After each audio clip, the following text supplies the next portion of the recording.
Hi, I'm Dana and we're multitasking today because otherwise there's not going to be a video. So today's a little bit different for the fact that I am eating my lunch. So I mean it's 5:30, but I'll have an actual dinner later, so it is still lunch, but it's 5:30.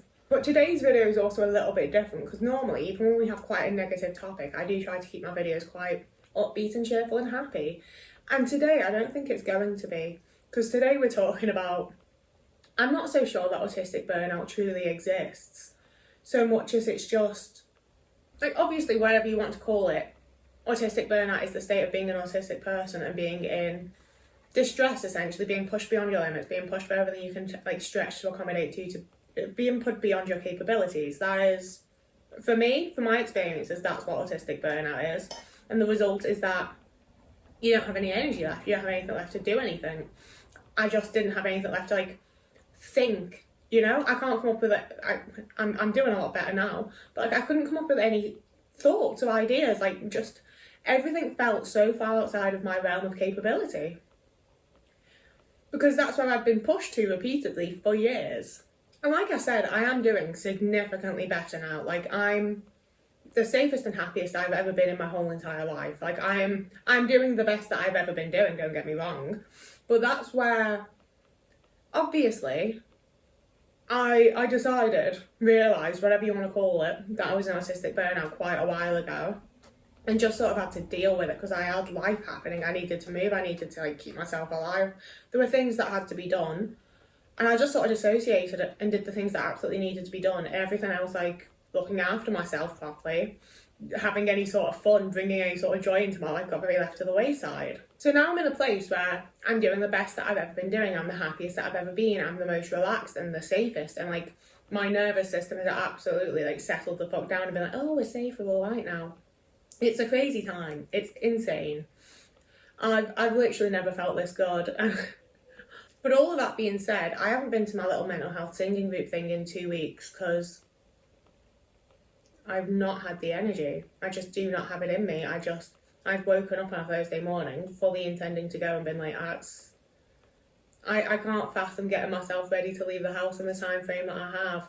And I'm not waking up at 5 o'clock in the morning for something that starts at 10:30 a.m. That would be insane. But that's what I would need to do to accommodate to myself and give myself the time to get ready to go to it, And usually when I felt like this, it's been when I know full well that I'm in the midst of autistic burnout. I'm having a bad time. Things are really hard. I'm not going. It's fine, and I'm still managing to be fairly kind to myself about it, and not really getting down on myself for not going. But it's also really frustrating to be oh, I'm too tired and burnt out to go to this thing that I want to go to because I did a different fun thing that I really enjoyed 2 days ago. And there's a level to which I do feel I'm just getting ahead of myself a little bit and expecting a little bit too much, because it is we're in May and I moved in December. I really have not had that long of settling in and getting settled and feeling good and getting used to feeling okay and getting used to not having to be hyper vigilant and not just having to deal with life one day at a time because it's so fucking difficult, I don't have the easiest life in the world now. There's still lots of things that make me very anxious and scared and nervous. But on the whole, it's by far the easiest and nicest life I've had to date, because the rest of it was so fucking horrible. So it's one of those things where I totally get that healing from anything is often not a linear journey. And I also it's not been that long. I do get that, but it feels like it's been a lot longer at this point. I feel like I'm just so settled in so many ways, and I feel so much better in so many ways. And it feels like I'm having to wait for my brain and my internal workings to catch up with that, which I think I probably am to a point. It takes me a long time to process things. I'm a very slow processor. So there is a level to which I am I've just got to keep going. I've just got to keep working on it. I've just got to keep putting effort in. And I'll give some of my effort is going into relaxing and self-care and being nice to myself. So there is a big level to which I think, I have improved my life, and I have improved my mindset and my perspective on things and the way that I talk to myself, and I've a whole bunch of the stuff that I've been working on for years. I'm finally starting to see really actually pay off and really improve my life and really be a positive to me. But there is also a level to which, being in this much better, easier position, I'm okay, so is this just how I am now then? Is this still just how I am. Like, how much of it is autistic burnout and how much of it is just I'm an autistic person. It's like, I've always been very aware that social situations tire me out very quickly. They exhaust me. I absolutely need like preparation and recovery time to socialise with people, even if I really enjoy it and I really like them. A lot of the things I've been doing lately, I've been doing alone. I've been getting really exhausted from things that I've chosen to do alone and really enjoyed. And not just in the physical sense of like, I went on a 2-hour walk and now my body hurts a lot, but in the sense of like, I got a bus to Halifax and went up Rainhouse Tower and looked at the view of Yorkshire and went, oh, this is lovely, this, and then came home. And I don't want to have to speak to anyone or answer any messages or like interact with anyone in any way for the next like 3 days. I don't want to go to any of my little groups because that would involve interacting with people. And it's not even the thing of like I know a lot of one of the things I've told myself a lot is like, oh, just go, just get there. If you don't like it, you can leave. You might enjoy yourself once you're there. And I've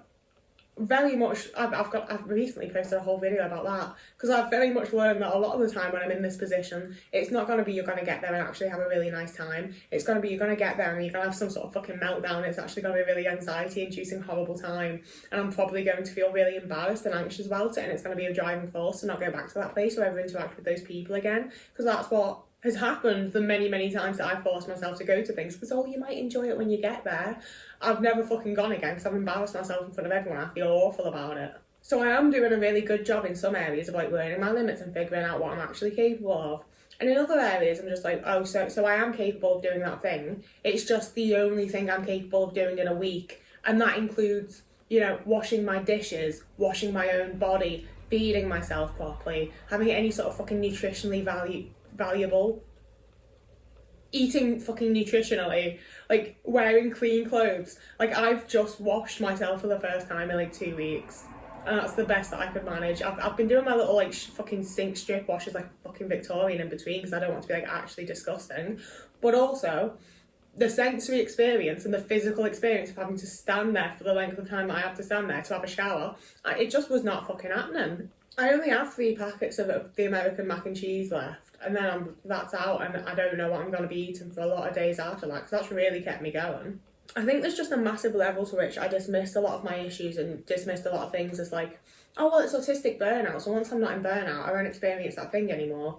And the reality is that my burnout, I don't want to speak for everyone, but my burnout was very much just an exasperation. Is that the word? Oh, I'm bad with that word. It's just the increase of my autistic traits due to like stress and overwhelm and everything being a bit too much. Those autistic traits are already there. Like, they're definitely worse and more difficult to deal with and more difficult to accommodate to while I'm in burnout. But those are the traits that are just like, that's what makes me autistic. I wouldn't be autistic if I didn't have those traits, you know? And it's real nice to see them like come down and not be quite so like difficult and stressful and horrible when I'm not in such a horrible position of burnout. But it is very much like, oh, I'm still just going to be like this. These are the things that I am just going to struggle with and need to learn to accommodate to. And the thing is, I think a lot of people would really like the idea of autistic people and other neurodivergent people. We just need to learn to accommodate to ourselves, and then we can actually function and behave and just be exactly like neurotypical people. We just need to accommodate ourselves properly so we can be exactly like everybody else.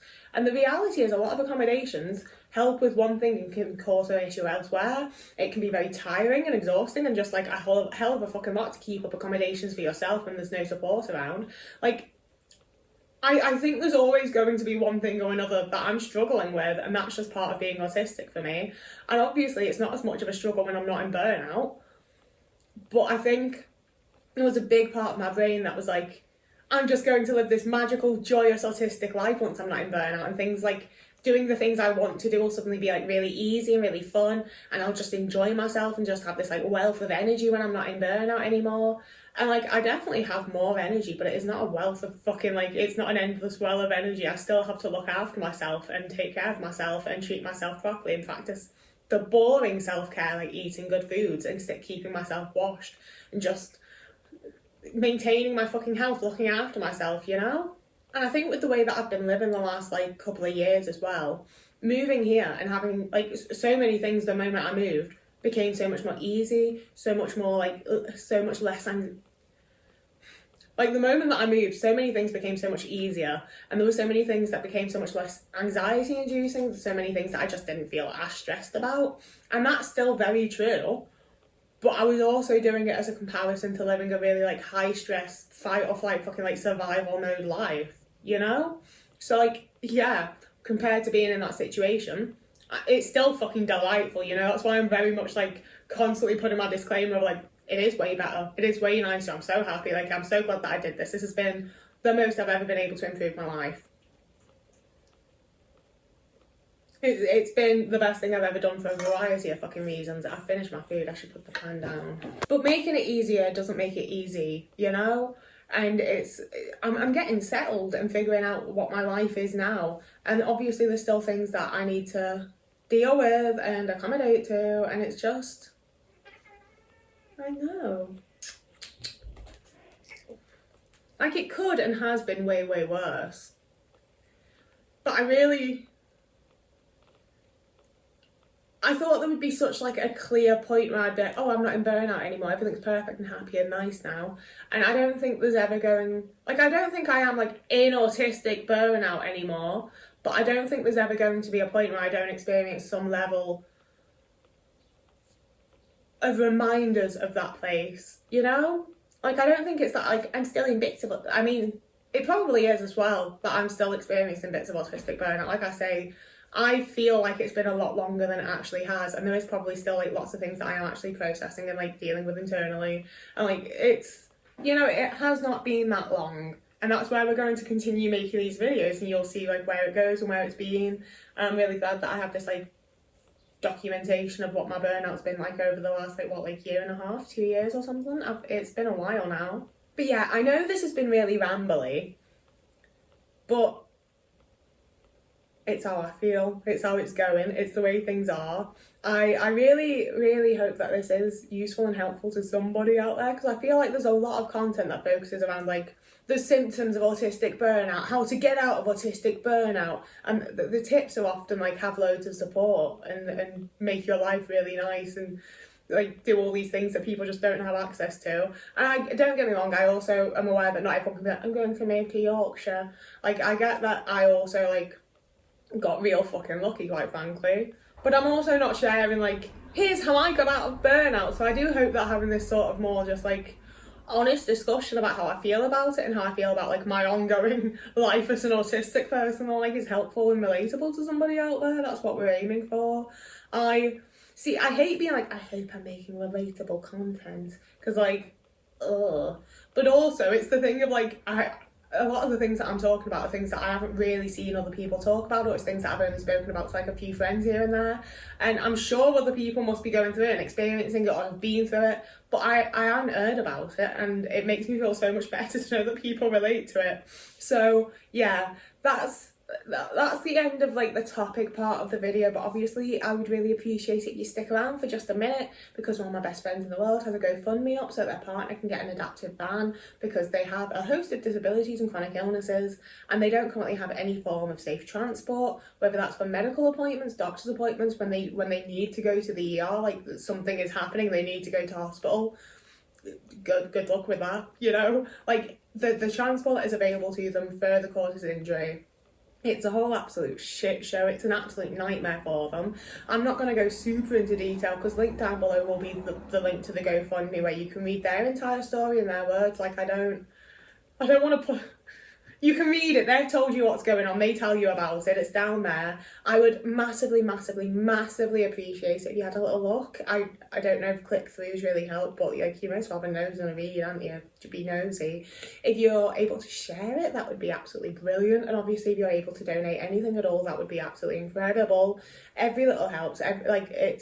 I'm going to be talking about this until it is finally funded. So it's one of those things where if one person does £1 every, like, I think that might be a bit too low for GoFundMe, to be fair. If one person donated a £5 every time I post a video, it would eventually get there, wouldn't it? So that person could be you. Have a look at it, give it a check out. It's up to you, there's no pressure. You can do whatever the fuck you want. Whoever you are, wherever you are, I hope you have a lovely morning, evening, day, afternoon, week, month, year, and I will see you again in a couple of days.